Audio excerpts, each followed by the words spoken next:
एकादशी माता की जय, ग्यारस माता की जय। राधे राधे, हरे कृष्णा। प्रिय माताओं बहनों, हम आपको सुनाने जा रहे हैं एकादशी माता की दो बहुत ही सुंदर कथाएं। यह मान्यता है कि एकादशी व्रत के दिन ग्यारस माता की कथा सुनने से मनुष्य को जन्म जन्मांतर के दुख और कष्टों से मुक्ति मिलती है और साथ ही व्यक्ति की सभी मनोकामनाएं बहुत ही जल्दी पूरी होती हैं।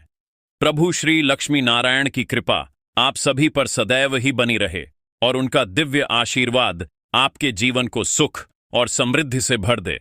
पहली कथा इस प्रकार शुरू होती है।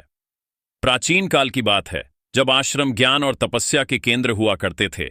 ऐसे ही एक पावन आश्रम में परम तेजस्वी गालव मुनि निवास करते थे। उनका एक अत्यंत विलक्षण पुत्र था जिसका नाम था भद्रशील। भद्रशील ने बाल्यावस्था के कोमल चरणों में ही एक ऐसा मार्ग चुन लिया था जो बड़े बड़े साधकों के लिए भी दुष्कर होता है। उसने परम पुण्यदायिनी एकादशी माता का व्रत और पूजन आरंभ कर दिया था। नन्हा भद्रशील अपनी अबोध श्रद्धा और अटूट निष्ठा के साथ इस व्रत का पालन करता। सूर्योदय से पूर्व जागकर स्नान आदि से निवृत्त होकर वह दिन भर निराहार रहकर एकादशी की कथा सुनता, जिसके हर शब्द में उसे प्रभु का आह्वान सुनाई देता। सायंकाल में वह अपने हाथों से ब्राह्मणों को भोजन परोसता, उनकी सेवा करता और फिर पूरी रात्रि श्रीमन नारायण हरि हरि का अखंड जाप करता रहता। उसकी छोटी सी काया उस अलौकिक शक्ति के नाम स्मरण में लीन हो जाती थी। अगले दिन यानी द्वादशी को वह विधि विधान से व्रत का पारण करके ही अन्न ग्रहण करता। गालव मुनि अपने पुत्र की इस अलौकिक तपस्या को देखते तो उनके हृदय में अद्भुत गौरव और वात्सल्य उमड़ आता। उन्होंने कभी अपने पुत्र को इस कठिन साधना से रोका नहीं, क्योंकि वे जानते थे कि यह केवल बाल हठ नहीं बल्कि किसी गहन आध्यात्मिक चेतना का परिणाम था। किंतु एक भयावह दिन, जब सूर्य अपनी प्रचंड किरणों से धरती को तपा रहा था और भद्रशील अपने व्रत में लीन था, उसकी छोटी देह उस कठिन उपवास का भार अधिक समय तक सहन न कर सकी। दोपहर ढलते ढलते उसका शरीर का रोम रोम शिथिल पड़ने लगा। उसकी आंखें अधखुली थीं और होंठ नारायण का नाम फुसफुसा रहे थे। जैसे ही सूर्य अस्ताचल की ओर बढ़ा, नन्हा भद्रशील अपनी कोमल काया समेत मूर्छित होकर भूमि पर गिर पड़ा। जब यह हृदय विदारक समाचार गालव मुनि तक पहुंचा तो पिता का हृदय तड़प उठा। वे तुरंत व्याकुल होकर अपने पुत्र के पास पहुंचे। अपने लाडले की ऐसी दयनीय दशा देखकर मुनि को असहनीय पीड़ा हुई। उनकी आंखों में अश्रु भर आए और पीड़ा से उनका कंठ रुंध गया। उन्होंने भद्रशील के शीतल पड़ते माथे को अपने हाथों में उठाया और पुचकारने लगे। कुछ समय पश्चात जब भद्रशील को होश आया तो मुनि ने अपने पुत्र के माथे को प्रेम से सहलाते हुए अत्यंत स्नेह और चिंता से भरी आवाज में पूछा, हे पुत्र, तुम इतनी छोटी आयु में यह इतना कठिन उपवास क्यों करते हो? तुम्हें इस व्रत के विषय में किसने बताया है? तुम्हारे इस बाल मन को यह इतनी गहन साधना करने की प्रेरणा कहां से मिली? भद्रशील ने अपनी अलौकिक ज्ञान से भरी आंखों से पिता की ओर देखा और कहा, पिताश्री, मैं कई जन्मों से इसी प्रकार एकादशी का पुण्य फलदायी उपवास करता आ रहा हूं। यह केवल इस जन्म की बात नहीं। गालव मुनि आश्चर्यचकित रह गए। ये तो सभी जानते हैं कि सामान्यतः किसी को भी अपना पिछला जन्म याद नहीं रहता। जब तक बालक मां के गर्भ में होता है तब तक उसे अपने पिछले जन्मों की सभी बातें, उसके कर्म और संस्कार याद रहते हैं। लेकिन बालक का जन्म होने से ठीक पहले ही माया का पर्दा उस स्मृति पर पड़ जाता है और वह सब विस्मृत हो जाता है। परंतु भद्रशील को अपने पिछले जन्म की स्मृति उस वर्तमान काल में भी थी और इसका कारण थी वह एकादशी व्रत की असीम शक्ति, जिसका पालन वह अनेक जन्मों से करता आ रहा था। भद्रशील ने आगे कहा, हे पिता, मैं कई जन्म पूर्व में धर्मकीर्ति नामक एक राजा हुआ करता था। धर्मकीर्ति के रूप में मैं एक अत्यंत क्रूर और निष्ठुर शासक था, जिसके नाम से प्रजा थर थर कांपती थी। न्याय और धर्म उसके लिए केवल शब्द थे, जिनका वह कभी सम्मान नहीं करता था। मैंने अपने जीवन में ऐसा कोई पाप नहीं छोड़ा था जो न किया हो। मेरे हाथों से न जाने कितने निर्दोषों का रक्त बहा था और राजकोष की संपत्ति मैंने अपने ऐशो आराम पर लुटा दी थी। मेरी प्रजा मुझे घृणा की दृष्टि से देखती थी, क्योंकि मेरे अत्याचारों की कोई सीमा नहीं थी। विरोध करने वालों को मैं निर्ममता से कुचल देता था। इसी प्रकार मेरा पापमय जीवन व्यतीत हो रहा था। एक समय की बात है, एक सुनहरी सुबह राजा धर्मकीर्ति अपनी क्रूरता के प्रतीक अपने सैनिकों के साथ सूर्योदय होने से पहले ही शिकार पर निकला था। उनके हाथों में चमकते भाले थे, तलवारें कमर से बंधी थीं और धनुष कसे हुए थे। गहरे जंगल में घूमते हुए राजा ने एक अत्यंत ही सुंदर और आकर्षक हिरणी को देखा। उसकी चाल में चंचलता थी और आंखों में निर्दोषता। राजा का क्रूर मन उस पर मोहित हो उठा। उसे वह हिरणी किसी भी कीमत पर चाहिए थी। राजा ने तुरंत अपने सैनिकों को उस हिरणी का पीछा करने और उसे चारों ओर से घेरने का आदेश दिया। सैनिकों का हुजूम हिरणी के पीछे लग गया। हिरणी भयभीत होकर अपनी जान बचाने के लिए इधर उधर भागने लगी। जब राजा ने देखा कि हिरणी भागने का हर संभव प्रयास कर रही है, तो उसकी क्रोधित गर्जना पूरे जंगल में गूंज उठी। जो भी सैनिक इस हिरणी को भागने देगा, उसके पूरे परिवार को निर्ममता से मौत के घाट उतार दिया जाएगा।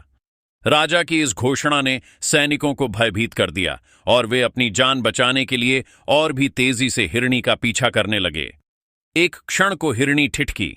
उसकी आंखों में मानवों से भी अधिक करुणा थी। उसने सोचा, ओह बेचारे सैनिक, यदि मैं किसी भी सैनिक के पास से भागी तो यह दुष्ट राजा अवश्य ही उनके निर्दोष परिवारों को मार डालेगा। मैं नहीं चाहती कि मेरे कारण किसी भी निर्दोष प्राणी का अहित हो। यह सोचकर हिरणी ने एक अद्भुत निर्णय लिया।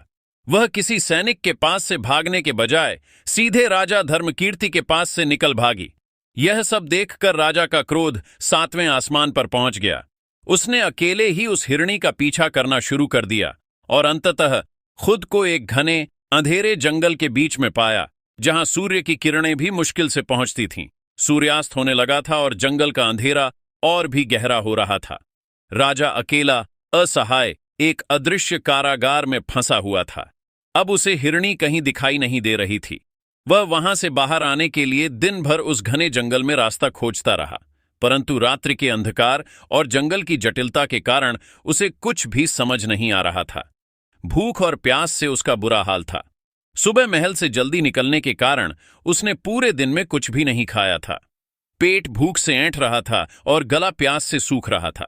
चारों ओर से खतरनाक जंगली जानवरों के गुर्राने की आवाजें सुनाई दे रही थीं, जिससे उसका दिल हर पत्तों की सरसराहट पर धड़क उठता था। डर के मारे वह सो भी नहीं पा रहा था। राजा को अब अपने जीवन पर घोर संकट दिखाई दे रहा था।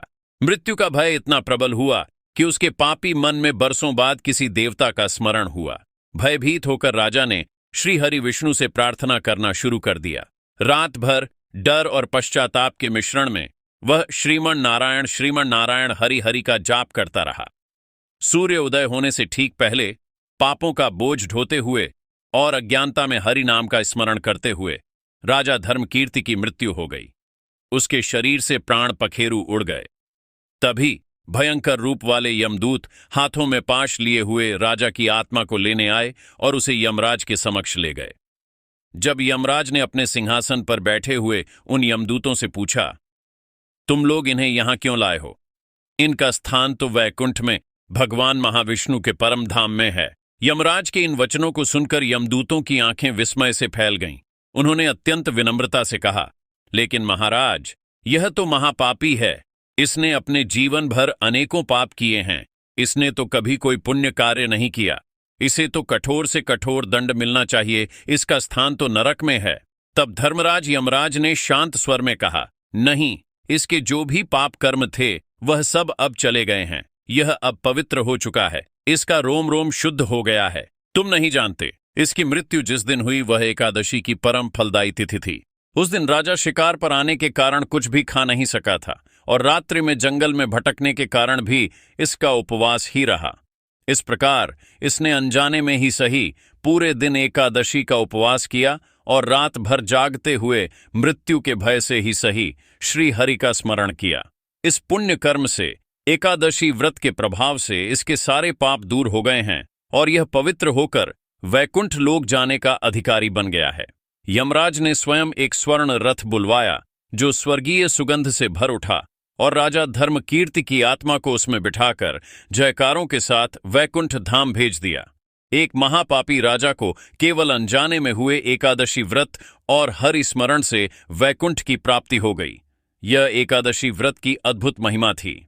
भद्रशील ने अपनी कथा समाप्त की। गालव मुनि अपने पुत्र की इस अनूठी गाथा सुनकर चकित रह गए। उन्होंने एकादशी व्रत की शक्ति को अपनी आंखों से देखा और अपने पुत्र की तपस्या का वास्तविक अर्थ समझा। जब पृथ्वी लोक में लोगों को इस अद्भुत घटना के बारे में पता चला तो वे सभी एकादशी व्रत के महत्व को समझ गए। पापियों का उद्धार करने वाले इस परम पवित्र व्रत का पालन उन्होंने भी करना आरंभ कर दिया और अपना जीवन अधिक सुख और शांतिपूर्वक जीने लगे, अपने पापों का प्रायश्चित करते हुए। हे एकादशी माता, जैसे आपने अनजाने में व्रत करने वाले राजा धर्मकीर्ति पर अपनी असीम कृपा की, वैसे ही आप हम सभी भक्तों पर भी अपनी कृपा यूं ही बनाए रखना, ताकि हम भी आपके परम पावन धाम को प्राप्त कर सकें। पहली कथा समाप्त हुई। तो बोलिए ग्यारस माता की जय हो, एकादशी माता की जय हो। अब चलिए सुनते हैं एकादशी माता की एक अन्य कथा। प्राचीन काल की बात है, धर्मपुरी राज्य में एक महान राजा सुकेतुमान राज करते थे। राजा बहुत ही बुद्धिमान और बलशाली थे और अपनी प्रजा का बहुत अच्छे से ध्यान रखते थे। राजा की न्यायप्रियता और धर्मपरायणता के कारण प्रजा भी अपने राजा को बहुत पसंद करती थी। राजा की 2 बेटियां थीं और सुकेतुमान दोनों बेटियों से बहुत अधिक प्रेम करते थे। सुकेतुमान की छोटी बेटी देखने में बहुत सुंदर और आकर्षक थी, जबकि बड़ी बेटी उससे थोड़ी कम सुंदर थी। छोटी बेटी ग्यारस माता की पूजा करती थी, इसलिए सभी लोग उससे बहुत प्रेम करते थे और उसकी प्रशंसा किया करते थे। इस कारण राजा की बड़ी बेटी को अपनी छोटी बहन से घृणा होने लगी थी। जब राजा की दोनों बेटियां बड़ी हो गईं, तब एक पड़ोसी राज्य का राजकुमार बड़ी बेटी के लिए विवाह का प्रस्ताव लेकर आया। लेकिन जैसे ही उस राजकुमार की नजर छोटी बेटी पर पड़ी, वह उस पर मोहित हो गया और पहली नजर में ही उससे प्रेम कर बैठा। उसने राजा की बड़ी बेटी से विवाह करने से मना कर दिया और राजा से कहा कि वह छोटी बेटी से विवाह करना चाहता है। यह सब सुनकर बड़ी बेटी अपनी छोटी बहन से बहुत क्रोधित हो गई। अब उसने अपनी छोटी बहन को अपना सबसे बड़ा दुश्मन मान लिया और उससे बदला लेने का फैसला कर लिया। बड़ी बहन ने अपनी छोटी बहन को जान से मारने की योजना बनाई। सबसे पहले उसने एक लड्डू में जहर मिलाकर छोटी बहन को दिया, पर लड्डू खाने के बाद भी उसे कुछ नहीं हुआ। यह देखकर बड़ी बहन बहुत आश्चर्यचकित हुई, लेकिन उसने हार नहीं मानी। अगली रात जब छोटी बहन अपने कमरे में सो रही थी, तो उसने एक मटके में सांप को रखकर कमरे में छोड़ दिया, पर सांप भी छोटी बहन का कुछ नहीं बिगाड़ पाया। फिर बड़ी बहन ने छोटी बहन से कहा कि चलो हम लोग कुएं से पानी भर कर लाते हैं। पानी भरने के बहाने वह उसे कुएं के पास ले गई और उसे कुएं में धक्का दे दिया, पर तब भी छोटी बहन को कुछ नहीं हुआ, क्योंकि हर बार ग्यारस माता उसकी रक्षा कर रही थीं। बड़ी बहन अपने सारे प्रयासों के बाद भी असफल हो रही थी, जिससे वह बहुत क्रोधित होती जा रही थी। तब उसने छोटी बहन के पास जाकर पूछा, मेरी प्यारी बहन, क्या तुम्हें पता है कि भगवान ने सबकी मृत्यु एक निश्चित समय पर लिखी है? क्या तुम जानती हो कि तुम्हारी मृत्यु कैसे होगी? छोटी बहन के मन में कोई छलकपट नहीं था। उसने अपनी बड़ी बहन से कहा, हाँ दीदी, मैं जानती हूं मेरी मृत्यु कैसे होगी। मेरे प्राण एक तोते में हैं और उस तोते के गले में एक हार है। जब तक कोई व्यक्ति उस तोते को मारकर वह हार अपने गले में पहन लेगा, मैं बेहोश हो जाऊंगी, और जैसे ही वह हार गले से उतारेगा, मैं फिर से जीवित हो जाऊंगी। अपनी छोटी बहन की मृत्यु का राज जानकर बड़ी बहन बहुत खुश हुई और उसने छोटी बहन को मारने के लिए उसके पालतू तोते को ढूंढना शुरू कर दिया। छोटी बहन को इस बात का आभास हो गया था कि कोई उसकी जान लेना चाहता है। वह अपने पिताजी के पास गई और उनसे कहा, पिताजी, मेरी मृत्यु के बाद मुझे जलाइएगा मत, बल्कि आप मुझे अपनी पुरानी हवेली में एक पलंग पर लिटाकर छोड़ दीजिएगा। अपनी छोटी बेटी की यह बात सुनकर राजा बहुत आश्चर्यचकित हुए। राजा ने अपनी छोटी बेटी से पूछा, बेटी, तुम यह सब क्या कह रही हो? 2-3 दिन में तो तुम्हारी शादी है। लेकिन छोटी बेटी ने अपने पिताजी को ऐसा करने के लिए विवश कर दिया और उनसे वचन ले लिया। राजा ने भी अपनी छोटी बेटी की बात स्वीकार कर ली। 2-3 दिनों के बाद जब शादी का समय आया तो राजकुमार बारात लेकर राजा के महल आए। जैसे ही राजा की छोटी बेटी राजकुमार के साथ फेरे लेना शुरू करती है, तो उसकी बड़ी बहन उसके कमरे में जाकर तोते को पकड़ लेती है और उसे मार देती है। तोते के गले में जो हार था, उसे वह अपने गले में धारण कर लेती है। जैसे ही बड़ी बहन उस हार को अपने गले में धारण करती है, तो उधर छोटी बहन केवल 3.5 फेरे ही ले पाती है और वहीं पर बेहोश होकर गिर जाती है। राजा ने बड़े बड़े हकीमों को बुलवाया और अपनी छोटी बेटी का इलाज करने के लिए कहा। वैद्यों ने छोटी बेटी की जांच की और राजा को बताया कि आपकी छोटी बेटी न तो जीवित है और न ही मरी हुई है। ऐसा पहली बार देखा है। राजा ने वैद्यों और हकीमों को यह बात बाहर न बताने का आदेश दिया और धमकी दी कि अगर उन्होंने यह बात किसी को बताई तो उन्हें फांसी दे दी जाएगी। राजा ने अपनी छोटी बेटी को पुरानी हवेली में एक पलंग पर लेटा दिया, वहां कुछ सैनिक तैनात कर दिए और वापस अपने महल आ गए। राजा की बड़ी बेटी अपने पिताजी के पास आई और कहने लगी, पिताजी, अगर यह शादी संपन्न नहीं हुई तो आपकी इज्जत का क्या होगा? आप कहें तो मैं आपकी इज्जत बचाने के लिए राजकुमार से शादी करने के लिए तैयार हूं। राजा ने अपनी बड़ी बेटी की बात मान ली और बड़ी बेटी को छोटी बेटी के कपड़े पहनाकर मंडप पर भेज दिया। लेकिन राजकुमार यह जान गया कि यह राजा की छोटी बेटी नहीं बल्कि बड़ी बेटी है। जब राजकुमार ने शादी करने से मना किया तो सभी लोगों ने उसे विवश करके बड़ी बेटी से बचे हुए फेरे संपन्न करवा दिए और विवाह करवा दिया। इसके बाद राजकुमार राजा की बड़ी बेटी को अपने महल ले गया। राजकुमार राजा की बड़ी बेटी से न तो बात करता था, न ही उसे पसंद करता था और न ही उसके आसपास भटकता था। अब राजकुमार ने यह फैसला लिया कि वह अपनी प्रेमिका को ढूंढ कर रहेगा और यह जानकर रहेगा कि उसके साथ हुआ क्या है।